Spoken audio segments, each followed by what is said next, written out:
Assalamualaikum warahmatullahi wabarakatuh. Sugeng enjang bocah-bocah, sugeng pepanggihan malih kalih Bu Hamidah wonten ing pasinaon basa Jawa. Bocah-bocah, piye kabare? Mugi-mugi sami sehat nggih. Kala wingi bocah-bocah sampun sinau bab unggah-ungguh basa kang digunakake kanggo pacelaton. Nah saiki Bu Hamidah badhe maringi tuladha pacelaton. Ayo disimak nggih. Saged dipirsani nggih. Teng mriku wonten tuladha kanthi irah-irahan waspada virus corona. Pacelaton antarane Dik Nisa lan Mbak Fatim. Bocah-bocah saged praktik pacelaton ana ing omahe dhewe-dhewe karo sedulur nggih. Assalamualaikum. Piye kabare, Dik? Waalaikumsalam, Mbak. Alhamdulillah sae, Mbak. Kados pundi kabare, Mbak? Bapak, Ibu lan adik sehat nggih?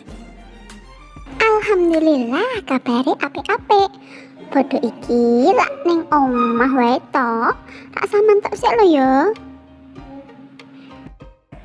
Nggih, Mbak. Boten ajeng mantuk kok. Jalaran ngriki taksih zona abang.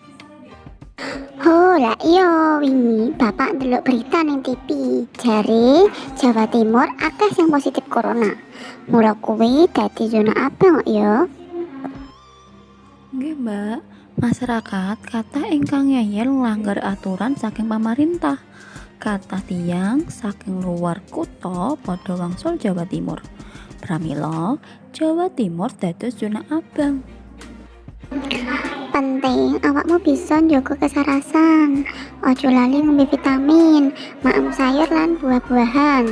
Olahraga lan ojo metu-metu omah. Nek jan ora penting banget lho ya.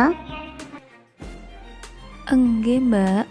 Mbak, bapak, ibu lan adik ugi ampun teng pundi-pundi riyin lho nggih, lan kedah njagi kesarasan supaya sistem imunipun boten mandhap.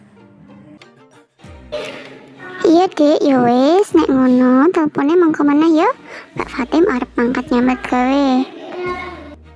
Oh nggih, Mbak. Assalamualaikum. Waalaikumsalam. Nah, iku tuladane maca teks pacelaton antarane Mbak Fatim lan Dek Anissa. Saiki tugase kanggo bocah-bocah setunggal luru isine teks pacelaton kasebut.